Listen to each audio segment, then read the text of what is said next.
तो चलिए शुरुआत करते हैं rebel a thief who stole the people episode 10 की। गिल्डोंग अपने साथियों के साथ अपने घर के बाहर बैठा होता है और वो सारे एक साथ ड्रिंक कर रहे होते हैं। तभी वहां पर गारेंग आती है और वो गिल्डोंग की तरफ घूरकर देखकर कह रही होती है, कहीं तुम्हें चोट तो नहीं लगी है, क्या तुम ठीक हो? गिल्डोंग बोल रहा होता है कि मैं बिल्कुल ठीक हूँ और तुम्हें यहाँ से जाना चाहिए। इधर घर के अंदर गिल्डोंग के फादर अकेले होते हैं। तभी उनसे मिलने के लिए इप्सोन जाता है और उसके हाथ में एक शू होता है। वो शू एक लड़की का होता है। फिर इप्सोन वो शू गिल्डोंग के फादर को देता है और उन्हें बता रहा होता है कि 2 सिबलिंग मारे गए हैं और जैसा मैंने सुना है कि ये शू शायद उरीनी का है। अभी मैंने गिल्डोंग को इस बारे में नहीं बताया क्योंकि वो अपना पूरा जोर लगाकर उन सबको ढूंढ रहा है।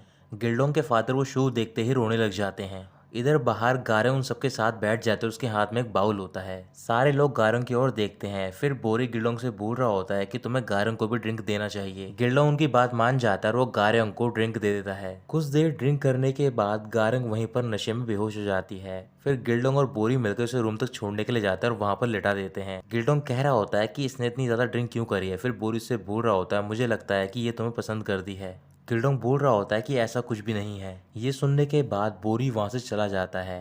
गिल्डोंग गारों के पास जाता है और वो उसके ऊपर ब्लैंकेट उड़ा देता है। फिर वो उसकी ओर देखकर मुस्कुराने लग जाता है। गिल्डोंग फिर वहां से जा रहा होता है। तभी अचानक से गारोंग नींद में गिल्डोंग का नाम लेती है, जैसे कि उसकी बहन लिया करती थी। इस वजह से गिल्डोंग को अपनी बहन की याद आने लग जाती है। इस वजह से गिल्डोंग उदास होकर बाहर चला जाता है। गिल्डोंग के फादर भी अपने रूम में बैठकर रो रहे होते हैं और वो भी अपनी बेटी को याद कर रहे होते हैं। तभी उन्हें कुछ शोर सुनाई देता है बाहर से। फिर वो शोर को फॉलो करते हुए जंगल में पहुंच जाते हैं और वो देखते हैं कि वहां पर गिल्डोंग एक पेड़ पे पंचेस मार रहा होता है और उस पेड़ में गड्ढे हो गए होते हैं। अचानक से गिल्डोंग चिल्लाना स्टार्ट करता है और वहां पर हवाएं तेज हो जाती हैं। ये देखकर गिल्डोंग के फादर शॉक में आ जाते हैं। फिर गिल्डोंग के फादर मुस्कुराकर गिल्डोंग के पास जाते हैं और कह रहे होते हैं कि तुम्हारी स्ट्रेंथ वापस आ गई है। गिल्डोंग की आंखों में आंसू होते हैं। गिल्डोंग के फादर उसे चुप कराते हैं और बोल रहे होते हैं कि तुम्हें सब कुछ भूल जाना चाहिए। तुम्हें गिलियन, मुझे और यूरिनी को भूल जाना चाहिए। पास्ट में मैंने बहुत सारी चीज़ें करी थी जो कि लॉ के अगेंस्ट में थी। इसी वजह से जो लोग मेरे सामने रहते थे वो मुझसे डरा करते थे, लेकिन पीठ के पीछे वो मेरी बुराई करते थे और मुझे जज करा करते थे। लेकिन गिल्डोंग, तुम डिफरेंट हो। तुम अलग अलग जगह जा सकते हो और एक अच्छे रास्ते पे चल सकते हो। तुम फ्यूचर में एक ग्रेट जनरल बनोगे और तुम्हें किंग रिवॉर्ड भी करेगा। आपसे सब कुछ भूलकर तुम एक अच्छी ज़िंदगी जियो। गिल्डोंग रोते हुए बोल रहा होता है कि मैं ऐसा कैसे कर सकता हूँ, मैं किसी को नहीं भूल सकता हूँ। बस आप मुझे ध्यान से देखना कि मैं उसे कैसे सबक सिखाता हूँ। अगली सुबह गिलियन अकेडमी में होता है और वहाँ पर वो सोंग डो वान से बात कर रहा होता है। सोंग डो वान कह रहा होता है कि मैंने तुम्हारे ग्रैंडफादर के बारे में रूमर्स सुने हैं। जब प्रिंस नोसान ने अपनी थ्रोन को अपने अंकल को दिया था, कई सारे स्कॉलर्स उनके अगेंस्ट में आ गए थे और शायद तुम्हारे ग्रैंडफादर भी उनमें से एक थे। मैंने ये सुना था कि वो पहाड़ों में चले गए थे अपने बेटे और डॉटर इन लॉ के साथ और शायद तुम ही उनके आखिरी ग्रैंडसन हो जो कि बच गए हो। ये सुनते ही गिलियन घबरा जाता है और वो कुछ बोलने जा रहा होता है। तभी डो वान उसे चुप कराता है और बोल रहा होता है कि मुझे तुम्हारे ग्रैंडफादर के बारे में नहीं पूछना चाहिए था, मुझे माफ़ कर दो। गिलियन बोल रहा होता है कि मैंने पहले आपको बहुत परेशान किया है, इस वजह से मुझे जाना चाहिए अब। ये बोलकर वो जा रहा होता है। तभी सोंग डोवान बोल रहा होता है, क्या तुम स्टेट एग्जाम देना चाहोगे? भले तुम्हारे ग्रैंडफादर यहाँ से चले गए थे सब कुछ छोड़कर, लेकिन तुम्हें जाने की जरूरत नहीं है। मैं तुम्हारी हेल्प करूंगा स्टडी के लिए ताकि तुम स्टेट एग्जाम दे पाओ। गिलियन कह रहा होता है कि मैं एग्जाम नहीं देना चाहता हूँ। फिर सोंग डोवान बोल रहा होता है, तो फिर तुम ब्रश शॉप के बाहर क्यों खड़े थे? तुम्हारे ग्रैंडफादर ये सब छोड़कर इसलिए गए थे क्योंकि वो करप्ट गवर्नमेंट की वजह से डिसगस्टेड हो गए थे, लेकिन इसका मतलब ये नहीं है कि तुम्हें भी सेम करना चाहिए। तुम्हें दूसरों की तरह अपनी जवानी को एंजॉय करना चाहिए। तुम एक मैन की तरह पैदा हुए तो फिर तुम्हें मैजेस्टी को सर्व करने के ऑनर को एंजॉय करना चाहिए। गिलियन कुछ भी नहीं कहता और वो उन्हें बो करके वहां से जा रहा होता है। सोंग डोवान बोल रहा होता है कि मेरे अकेडमी के दरवाजे तुम्हारे लिए खुले रहेंगे। इसके बाद गिलियन वहां से चला जाता है। कुछ घंटे बाद वो ट्रैवल करके माउंटेन में पहुंचता है। वहां पर कुछ पेडलर आपस में बात कर रहे होते हैं। तो फिर एक पेडलर बोल रहा होता है, मैंने सुना है कि इक्वारी अब पास्ट की चीज हो गई है। पास्ट में तुम्हें इक्वारी में अच्छी क्वालिटी का सिल्क मिल जाता था। दूसरा पेडलर कह रहा होता है, मैंने तो ये भी सुना है कि जो वहाँ का लीडर था उसके आदमी अब वापस आ गए हैं। ये सुनते ही गिलियन उनके पास जाकर पूछ रहा होता है, क्या तुम दोनों इक्वारी से हो और तुम लीडर के आदमी के बारे में बात कर रहे हो कि वो वापस आ गए हैं? पेडलर बोल रहा होता है कि जो आदमी थे उन सबको तेहाक ने डिस्ट्रॉय कर दिया है और सुनने में तो ये आया है कि जो उनका लीडर था वो भी मारा गया है। ये सुनने के बाद गिलियन वहां से चला जाता है और आगे जाकर रोने लग जाता है। रात को तेहाक गिल्डोंग से मिलने के जाता है। गिल्डोंग उससे बोल रहा होता है, क्या तुमने अपना डिसीजन ले लिया है? तेहाक बोल रहा होता है कि तुमने मुझे सिल्वर माइन देने का प्रॉमिस किया है। गिल्डोंग कह रहा होता है कि जैसे हमें प्रिंस शोंगुन मिल जाएगा, जो भी प्रॉफिट होगा सिल्वर माइन का वो तुम्हारे साथ स्प्लिट किया जाएगा। और मैंने सुना है कि जो डिस्ट्रिक्ट मजिस्ट्रेट है वो भी वापस आ रहा है टाउन में, तुम्हें उसका ढंग से ख्याल रखना होगा। इधर जंगल में बोरी अपने आदमी के साथ होता है और वहां पर उसने एक पेड़ में जाचे को बांध रखा होता है। कुछ देर बाद वहां पर तेहाक अपने आदमी के साथ पहुंच जाता है, तो फिर उसे देखते ही बोरी और उसके साथी अपना मुंह ढक लेते हैं। वो लड़ाई करने की एक्टिंग करते हैं और बोरी और उसके साथी वहां से भाग जाते हैं। फिर तेहाक जाचे को छुड़ाता है और उसे अपने साथ प्रिंस शोगुन के पास लेकर जाता है। वहां पर पहुंचकर जाची एक्टिंग कर रहा था और बता रहा होता है कि कैसे वो मौत के मुंह से बचकर निकल कर आया है। इसके कुछ देर बाद दोबारा तेहाक गिल्डोंग से मिलने के लिए जाता है और उसे बता रहा होता है कि प्रिंस शोगुन मुझे ट्रस्ट करने लग गया है दोबारा, और बहुत ही जल्द वो हानेंग जा रहा है किंग से मिलने के लिए। गिल्डोंग बोल रहा होता है कि जब वो हानेंग जाएगा तो फिर तुम हमें एज अ पोर्टर यूज करना, बाकी सारी चीजें हम खुद संभाल लेंगे। ये बोलकर वो वहां से चला जाता है। अगली सुबह ट्रैवल करके गिलियन दोबारा से अकेडमी में पहुंच जाता है और वहां पर वो डो वान से मिल रहा होता है। मिलने के बाद गिलियन बोल रहा होता है क्या मैं स्टेट एग्जाम पास कर सकता हूँ। डोवान बोल रहा होता है कि अगर तुम पास नहीं कर पाए तो फिर इसका मतलब है कि मैं किसी को जज करने के लायक नहीं हूँ। इधर एकेडमी के बाहर लेडी जो अपने बेटे से मिल रही होती है और वो साथ में खाना खा रहे होते हैं। लेडी जो अपने बेटे से पूछ रही होती है कि तुम्हारे टीचर कैसे हैं, क्या स्कूल में सब कुछ ठीक है। बेटा बता रहा होता है कि हमारे एकेडमी में एक नया लड़का आया है और वो मेरी एज का, उसका नाम है पार्क हा संग। उसके कोई भी पेरेंट्स नहीं है और मैंने सुना है कि जो उसके ग्रैंडफादर थे वो माउंटेन्स में चले गए थे जब प्रिंस नोसान ने अपनी थ्रोन को गिव अप कर दिया था। लेडी जो अपने बेटे जोंग हाक से बोल रही होती है कि तुम उससे ज्यादा क्लोज मत होना। अगर उसकी फैमिली प्रिंस नोसान की वजह से चली गई थी तो फिर जो करंट किंग है वो उसे पसंद नहीं करेगा, और वैसे भी फ्यूचर में तुम किंग को क्लोज क्वार्टर से सर्व करने वाले हो, तुम्हें अपने फ्रेंड ढंग से सिलेक्ट करने चाहिए। जोंग हाक कह रहा होता है मुझे नहीं पता, लेकिन मैं उसे पसंद करने लगा हूँ। ऐसा लगता है कि मैं उसे बहुत टाइम से जानता हूँ। लेडी जो बोल रही होती है कि तुम्हें मेरी बात सुननी चाहिए, मैंने तुम्हारा नाम भी चेंज कर दिया इस वजह से। जोंग हाक हाँ बोलता है और कुछ देर बाद वो अकेडमी चला जाता है। वहां पर जाकर वो गिलियन से मिल रहा होता है और उससे बात करते टाइम वो बोल रहा होता है कि मैं अपने आप को ढंग से इंट्रोड्यूस करता हूँ, मेरा नाम है जो जोंग हाक।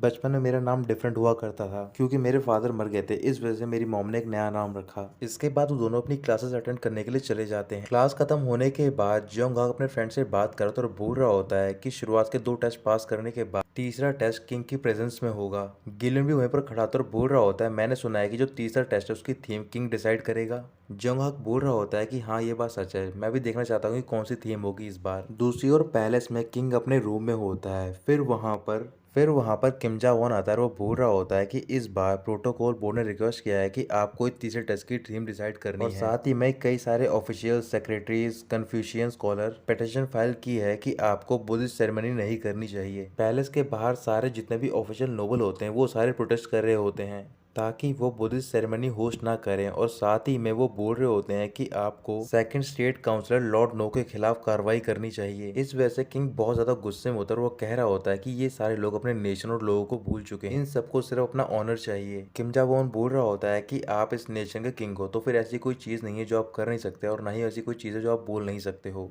ये सारी चीजें आप अपने चैम्बर में क्यों बोल रहे हो, वो भी अकेले में। कुछ देर बाद किंग पैलेस में जा रहा होता है कोर्ट अटेंड करने के लिए, लेकिन वो पैलेस के बाहर ही रुक जाता है और बोल रहा होता है कि हमें यहाँ से वापस जाना चाहिए। किम जा उन किंग से बोल रहा होता है कि आप इस नेशन के मास्टर हो। ये बात सुनकर किंग को हिम्मत आ जाती है और वो पैलेस के अंदर चला जाता है। फिर वो देख रहा होता है कि आसपास सारे जितने भी ऑफिसर होते हैं वो खड़े होते हैं। किंग जाके अपनी गद्दी यानी कि थ्रोन पर बैठता है। सारे ऑफिसर डिमांड कर रहे होते हैं कि आपको लॉर्ड नो के खिलाफ कार्रवाई करनी चाहिए। किंग बोल रहा होता है मैं जानता हूँ कि सारे स्कॉलर कैसा फील कर रहे हैं, यहाँ तक कि जो मेरे फादर थे वो भी बुद्धिज्म को हेट करते थे, तभी ये सेरेमनी होल्ड करना डिसलॉयल कहला रहा है। लेकिन मैंने ऑलरेडी इस सेरेमनी के लिए परमिशन दे दी है और इतने महीने बीतने के बाद भी तुम सारे मुझे अपोज कर रहे हो। क्या तुम ये कह रहे हो कि मैं तुम सबका किंग नहीं हूँ, या फिर जो बचे कुछ स्कॉलर बाहर प्रोटेस्ट कर रहे हैं वो मुझे किंग नहीं मानते हैं। आज मैं उन सारे लोगों को पिक करूंगा जो डिसलॉयल है और उन सबका एग्जाम्पल बनाऊंगा। आज के बाद अगर किसी ने प्रोटेस्ट करा इन सारी चीजों के खिलाफ तो फिर मैं उसे अपना सब्जेक्ट कंसिडर नहीं करूंगा। ये सुनते ही वो सारे स्कॉलर उसकी बात मान जाते हैं। फिर इसके बाद किंग बाहर चला जाता है। किंग पैलेस के बाहर किम जा उनके साथ घूम रहा होता है और उससे बोल रहा होता है क्या तुमने देखा। जावन बोल रहा होता है कि मैंने देखा और मैंने सुना भी, वो सारे लोग तुम्हारी प्रेजेंस में सांस भी नहीं ले पा रहे थे। उसी टाइम एक ऑफिशियल आता है और वो बोल रहा होता है कि अभी भी बहुत सारे नोबल्स बाहर प्रोटेस्ट कर रहे हैं। ये सुनते ही किंग बाहर जाता है और वो देखता है कि वहां पर भीड़ लगी हुई होती है नोबल्स की, वो सारे प्रोटेस्ट कर रहे होते हैं सेरेमनी के खिलाफ। ये सब देखकर किंग बहुत ज्यादा परेशान हो जाता है। दूसरी ओर तेहाक मोरी के साथ उधर से बात कर रहा होता है कि बहुत जल्द प्रिंस शोंगुन हानेंग जाने वाले हैं। मोरी बोल रहा होता है कि मैं ट्रिप के लिए प्रिपरेशन करूंगा। तेहाक मना करता और कह रहा होता है कि तुम्हें यहीं पर रहना है और सेलर मैन को गार्ड करना है, मैंने पहले ही कुछ लोग हायर कर लिए हैं इस ट्रिप के लिए।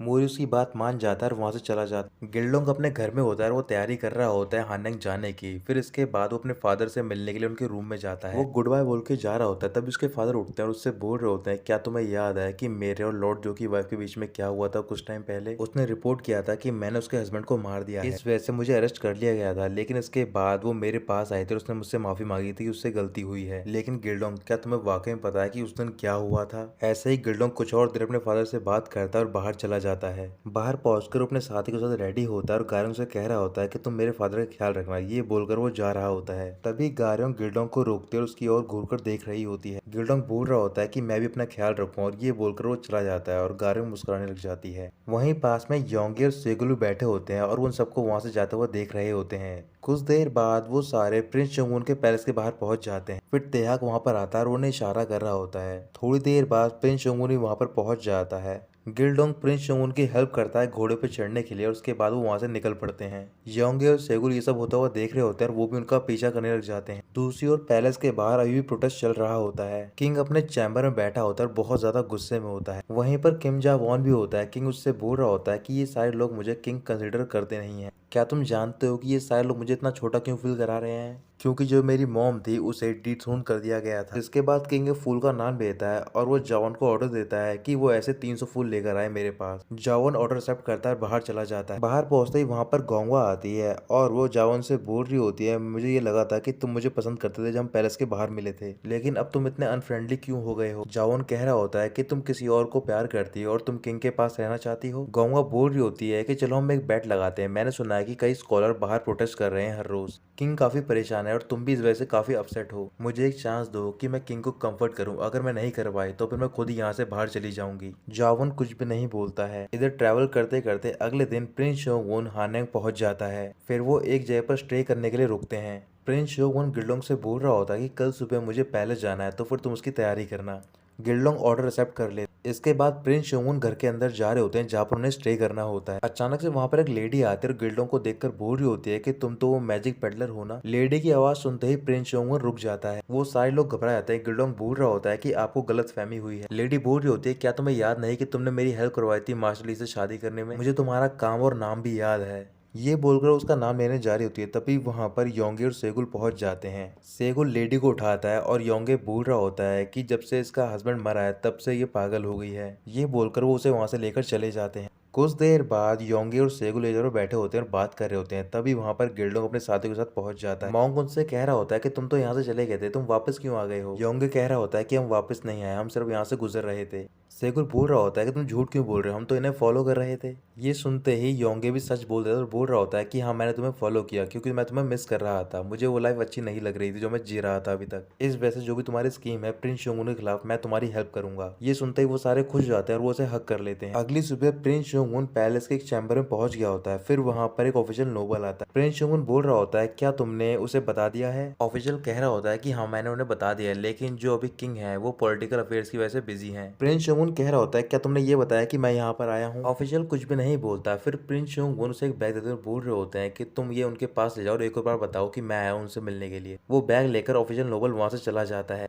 दूसरी ओर पैलेस के बाहर गिल्डोंग अपने साथी के साथ खड़ा होता है और वहां पर प्रिंस शोंगुन का इंतजार कर रहा होता है। गिल्डोंग के साथी काफी हैरान होते हैं और बोल रहे होते हैं, क्या किंग यहीं पर रहता है? वाकई में किंग तो हमसे बहुत ज्यादा अलग होगा ना। ये सुनते ही गिल्डोंग गुस्से में आता है और बोल रहा होता है कि वो भी हमारी तरह इंसान है, हमें और उसमें कोई भी अंतर नहीं है। हमें इस टाइम किंग की जगह प्रिंस शोंगुन पर ध्यान देना चाहिए। वो काफी लेट हो गया, वो अभी तक आया भी नहीं है। कहीं ऐसा तो नहीं कि किंग प्रिंस शोंगुन को अवॉइड कर रहा है? कुछ देर बाद जिस चैम्बर में प्रिंस शोंगुन होता है वहां पर किम जावॉन पहुंच जाता है। जावॉन बोल रहा होता है कि तुम बहुत देर से वेट कर रहे हो, इसलिए मेरे साथ चलो। ये बोलकर वो उसे किंग से मिलाने के लिए ले जाता है उनके चैम्बर में। चैम्बर में पहुंचते ही प्रिंस शोंगुन बो करता है और वो किंग को कॉन्ग्रेचुलेट कर रहा होता है। इसके बाद प्रिंस शोंगुन थोड़ा पास चलकर जाता है और बो करके बोल रहा होता है कि मुझे यहाँ पर होना चाहिए और आपको सर्व करना चाहिए, लेकिन मैं आपसे बहुत ज्यादा दूर हूँ। मैं माफी मांगता हूँ अपनी डिसलॉयल्टी के लिए। किंग हाँ बोलता और कह रहा होता है कि जब मैं छोटा था तो फिर तुम मुझसे मिलने के लिए आया करते थे अक्सर।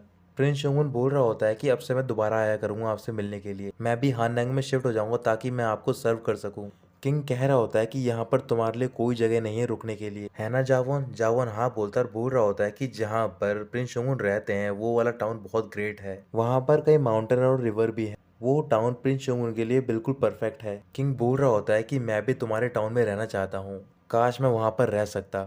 ये बोलकर वो उसे वहां से भेज देते हैं। प्रिंस शोंगुन उदास होकर पैलेस के बाहर पहुंचता है। जैसे ही प्रिंस शोंगुन वहां से जा रहा होता है तभी पैलेस के बाहर एक ऑफिशियल आता है और वो बोल रहा होता है कि आपके लिए किंग ने एक लेटर भेजा है। किंग उस लेटर को एक्सेप्ट करता है और उसे खोलकर पढ़ रहा होता है। उस लेटर में लिखा होता है कि जिसने मेरी देखभाल की है बचपन में, मैं ऐसे डिफिकल्ट टाइम में उसे दूर क्यों रखना चाहूंगा। लेकिन यहाँ पर जो ऑफिशियल है वो सारे सर्च कर रहे हैं मेरे खिलाफ कोई ऐसी चीज जो कि मेरे अगेंस्ट में इस्तेमाल कर सके। इस वजह से मैं बहुत ज्यादा डिसअपॉइंट हूँ कि मैं तुमको अपने पास नहीं रख सकता हूँ। लेटर पढ़ने के बाद प्रिंस शोंगुन रोने जाता चिल्लाकर बोल रहा होता है, किंग थैंक यू आपकी इतनी काइंडनेस के लिए। इसके बाद प्रिंस शोंगुन वहां से वापस चला जाता है। रात को वो अपने घर पे तिहाक के साथ होता है और वहां पर उसके साथ में कई सारी किसिंग होती है और उनके साथ में ड्रिंक कर रहा होता है। साथ ही में बता रहा होता है कि किंग मुझे बहुत ज्यादा मिस कर रहे हैं और बहुत जल्द वो मुझे हानंग भी बुलाने वाले हैं। प्रिंस शोंगुन बहुत ज्यादा नशे में होता है। फिर वहां पर गिल्डोंग आता है एक बकेट लेकर जिसमें एक ही वाइन होती है। बकेट रखने के बाद गिल्डोंग वहां से जा रहा होता है तभी प्रिंस शोंगुन उसे रोकता है और उसे बोल रहा होता है स्टेप स्टूल। वो ऐसा इसलिए बोल रहा होता है क्योंकि वो गिल्डोंग की पीठ पर अपना पैर रखकर घोड़े पर चढ़ा होता है। गिल्डोंग भी हंसकर वो नाम एक्सेप्ट कर लेता है। उसके बाद वो भी प्रिंस शोंगुन के साथ ड्रिंक करने लग जाता है। ड्रिंक करने के बाद वो सारे वहां पर सो जाते हैं लेकिन गिल्डोंग नाटक कर रहा होता है सोने का। जब वो सारे गहरी नींद में होते हैं तो फिर गिल्डोंग खड़ा होता है और उसके हाथ में एक मटका होता है। मटके को लेकर वो प्रिंस शोंगुन के पास जाता है, उसे मारने जा रहा होता है तभी अचानक से वो रुक जाता है। फिर उसे अपने फादर की बताई हुई बात याद आ रही होती है। गिल्डोंग के फादर ने उसे बताया होता है कि मैंने अपने हाथों से लॉर्ड जो को मार दिया था। मेरी तरफ देखो, अगर तुम अपने मास्टर के खिलाफ जाओगे तो फिर ऐसा ही असर होगा। अगर एक बार तुम्हारे हाथों पे खून लग गया तो फिर तुम वापस नहीं जा सकते हो और ये ऐसे ही चलता रहेगा और ये फाइट कभी भी एंड नहीं होगी। लॉर्ड जो की वाइफ प्रिंस शोंगुन के साथ है। इस वजह से मैं देखना चाहता हूँ कि सारे लोग प्रिंस शोंगुन के खिलाफ उंगलियां उठाएं और उस पर हंसे और सबके सामने उसे सजा मिलनी चाहिए। इस वजह से गिल्डोंग रुक जाता है और बाहर चला जाता है। बाहर पहुंचकर सारे लोग उससे पूछ रहे होते हैं क्या तुमने उसे मार दिया। गिल्डोंग कह रहा होता है कि उसे मारना बहुत आसान है, मैं उसे जिंदा रखूंगा और उसे रिग्रेट कराऊंगा कि वो अभी तक मरा क्यों नहीं है। मॉन्क बोल रहा होता है कि प्रिंस शोंगुन यहाँ पर सिर्फ किंग से मिलने के लिए गया था, अगर किंग इसके खिलाफ हो गया तो फिर कोई भी इसे प्रोटेक्ट नहीं कर पाएगा। गिल्डोंग बोल रहा होता है कि प्रिंस शोंगुन कुछ ही दिनों में यहाँ से जाने वाला है, उसके जाने से पहले हमें यहाँ पर कुछ लोगों से मिलना होगा। वो लोग जिनकी हेल्प मेरे फादर ने की थी उन सबको हम बताएंगे कि मेरे फादर भी जिंदा है। अगर उन्होंने साथ देने से मना कर दिया तो फिर उनका हाल भी बहुत बुरा होगा। अगले दिन वो सारे मिलकर उन सारे आदमियों को ढूंढते हैं जिनकी गिल्डोंग के फादर ने हेल्प की होती है। उन सबसे मिलने के बाद वो उनमें से एक आदमी को लेकर आते हैं जो कि पैलेस गार्ड होता है। गिल्डोंग बोल रहा होता है कि तुम्हारी हेल्प की थी मेरे फादर ने और तुम उनसे दूर चले गए। पैलेस गार्ड कह रहा होता है कि तुम्हारे लीडर ने प्रिंस शोंगुन को ऑफेंड किया था और उन सबको पता है कि प्रिंस शोंगुन शुरुआत से ही किंग की अच्छी साइड में है। गिल्डोंग गुस्से में कह रहा होता है क्या तुमने यूनक गू और रॉयल ड्रेसर सोजुल के बारे में सुना है। पैलेस गार्ड हाँ बोलता है। फिर गिल्डोंग कह रहा होता है कि तुम्हारे आसपास किंग के लोग कम होंगे लेकिन जो हमारे लीडर के आदमी है वो तुम्हारे आसपास रहेंगे हमेशा ही। इसके बाद गिल्डोंग अपने सारे साथियों को वहां से बाहर भेजता है और वो उस चैम्बर में अकेला होता है पैलेस गार्ड के साथ। गिल्डोंग बोल रहा होता है कि तुम्हें पैलेस में हमें एक पर्सन की इन्फॉर्मेशन देनी होगी। पैलेस गार्ड पूछ रहा होता है कि वो पर्सन कौन है। गिल्डोंग कहता है कि वो पर्सन किंग है। ये सुनते ही पैलेस गार्ड घबरा जाता है। इधर अकेडमी में सोंग डोवान गिलियन से बात कर रहा होता है तीसरे टेस्ट के थीम के बारे में। गिलियन कह रहा होता है कि मैं बहुत सी चीजों के बारे में पढ़ रहा हूँ। सोंग डोवान कह रहा होता है कि ये इंपॉर्टेंट नहीं बल्कि इंपॉर्टेंट है किंग का हार्ट। दूसरी ओर किंग अपने चैम्बर में परेशान बैठा होता है। तभी जा वॉन डोर ओपन करता है चैम्बर का। फिर वहां पर रेडी होकर गोंगवा पहुंच जाती है और वो वहां पर परफॉर्म करने लग जाती है। तो दोस्तों यहीं पर खत्म होता है ये एपिसोड।